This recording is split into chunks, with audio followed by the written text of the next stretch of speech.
Shalom saudara, masih dalam topik seri Allah. Hari ini kita bicara mengenai Allah perjanjian, gitu saudara.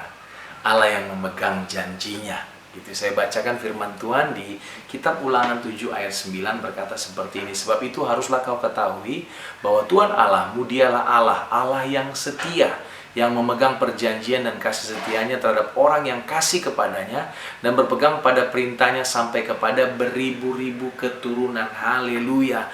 Ayat firman Tuhan tadi berkata bahwa Allah itu Allah yang memegang perjanjiannya. Allah itu Allah perjanjian, Allah yang memberi janji, dan janjinya itu pasti digenapi. Ya dan amin, saudara. Allah itu membuat perjanjian dengan Adam di Taman Eden. Dia juga buat perjanjian dengan Nuh ketika Nuh udah keluar dari bahtera setelah air surut, saudara. Allah juga bikin perjanjian dengan Abraham, yaitu tentang Ishak dan janji keturunan bangsa yang besar. Allah bikin perjanjian dengan Musa mengenai hukum Musa, hukum Taurat, dengan Daud, gitu ya. Bahkan kita tahu sekarang kita hidup dalam perjanjian baru yang kita bandingkan dengan perjanjian lama mengenai hukum Taurat, hukum Musa, dan sekarang perjanjian baru, perjanjian kasih karunia, saudara.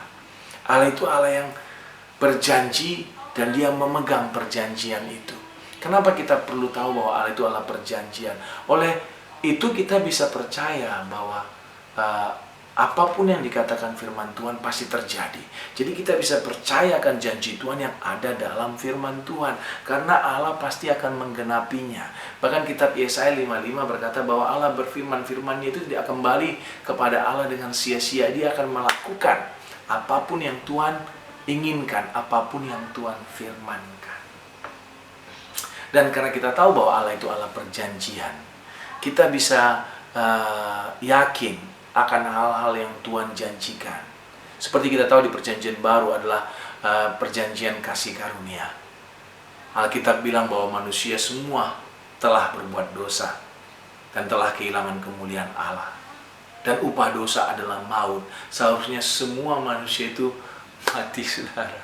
Seharusnya semuanya masuk neraka, kira-kira gitu. Tapi Tuhan karena kasihnya dia mati di kayu salib menggantikan saudara dan saya, menanggung dosa, menanggung kutuk kita, sehingga setiap kita yang percaya itu tidak binasa.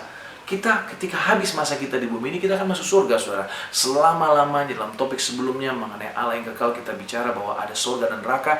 Kita akan bersama-sama dengan Tuhan selama-lamanya, kekal di surga. Dan dia akan pegang janjinya itu. Karena itu kita baca juga firman Tuhan, bahwa nggak ada apapun yang dapat memisahkan kita dari kasih Allah.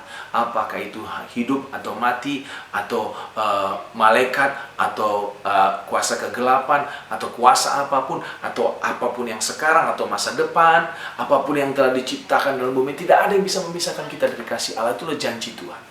Bahkan kita di kitab di Filipi juga bilang bahwa ketika kita percaya akan janji Tuhan itu, akan perjanjian Tuhan itu, dia memberikan kita Roh Kudusnya sebagai apa? Sebagai jaminan, saudara.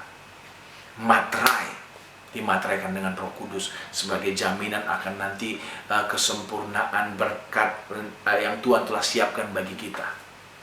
Haleluya. Allah itu Allah perjanjian. Kita bisa pegang janjinya. Bahkan Alkitab tadi kita baca, ayat kita baca tadi apa? Sampai beribu-ribu keturunan. Itu banyak sekali, saudara. Itu artinya sampai dunia ini selesailah, gitu.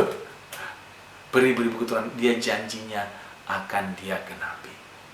Ada contohnya juga satu, ya, Abraham dijanjikan mengenai Ishak, gitu. Itu walaupun Abraham dan Sarah itu nggak sabar, saudara. Bahkan Sarah suruh Abraham mengawini Hagar, gitu. Lahirlah Ismail, mereka pikir dari situ keturunannya. Ternyata tidak. Tapi walaupun begitu mereka sudah salah langkah, gitu, Tuhan tetap pegang janjinya dan Tuhan tetap kasih Ishak, saudara. Ya walaupun memang akibat dari perbuatan mereka sampai sekarang, keturunan Ismail sampai sekarang kita rasakan akibatnya, gitu, saudara, ya. Tapi Tuhan itu Allah yang memegang perjanjian. Dan itu juga Allah, sebagai implikasi berikutnya adalah kenapa Allah membenci perceraian, saudara. Di kitab Maleakhi juga Tuhan bilang, Alkitab berkata Allah itu membenci perceraian. Di kitab Markus Tuhan bilang bahwa apa yang sudah dipersatukan oleh Allah nggak bisa dipisahkan oleh manusia, saudara. Dan pernikahan itu kapan-kapan kita akan bicara mengenai topik khusus mengenai pernikahan, saudara. Tapi pernikahan itu adalah atas covenant, perjanjian, bukan kontrak, saudara. Bukan kontrak. Oleh karena itu Allah nggak suka sama perceraian, karena itu nggak berlandas kepada namanya perjanjian. Jadi dengan kita tahu bahwa Allah itu Allah perjanjian, kita bisa percaya firman-Nya. Dan mungkin sekarang kita sebagai orang percaya yang sudah menikah, kita tahu bahwa kita akan setia dalam pernikahan sampai maut memisahkan, saudara. Haleluya. Haleluya. Ingat selalu bahwa Tuhan itu baik dan kasih setianya untuk selama-lamanya.